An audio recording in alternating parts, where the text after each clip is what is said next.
Үй бүлөлүк салтанаттарды жана маркумду эскерүү үрп-адаттарын тартипке келтирүү боюнча чаралар жөнүндө президенттин жарлыгы чыккан убакыттан бери бул багытта облус аймагында түшүндүрүү иштери жакшы эле жүргүзүлдү. Ал эми Ак Суу райондук ардагерлер кеңеши дагы да болсо иш алып барып жатышат. Боюнча дагы ар бир ардагерлер кеңеши өздөрүнүн иштерин аткарышты. Аябай жакшы болду эбей, бизде менталитет баары бир кыргызда бар да. Такыр сойбой койгонго дагы болбойт экен. Куда сүйөк келет экен, алыстан туугандар келет экен. А бирок баягыдай ысырапкорчулук мурдагыдай кичине токтолду.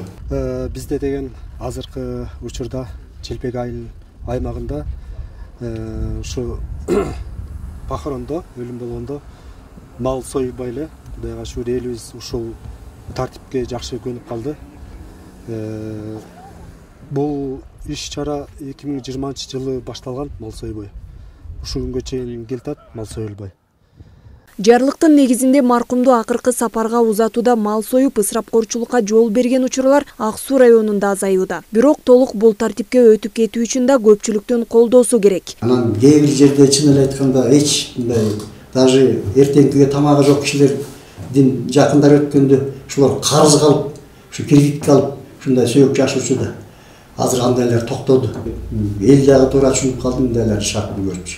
Анан эми колундагылар айтып атабыз эми токтоткула ысырапкерчилик болбосун деп. Бирок акырын токтоп кетет эми бул. Той аш өткөрүүдөгү эрежелер камтылган мыйзам долбооруна ылайык үй бүлөлүк салтанаттар 100дөн 150ге чейин, үйлөнүү тойлорунда ашыкчы адам чакырууга мыйзам жол бербейт. Мыйзам күчүнө киргени менен үйлөнүү үлпөт тойго болжол менен орточо 500 000 сомдон ашык акча каражаты сарпталып жатат. Ошо тойду деле кичине кыскартып койсо болот да, ушу түштөндүрүүлөрүнчү. Эми бирок тойдукун токтотуш кыйыныраак да. Соң ресторанга берген акчаны ошо чаккан эле той өткөрүп туруп, анан ошондон ашкан акчаны өзүңө сарптасаң жакшы да.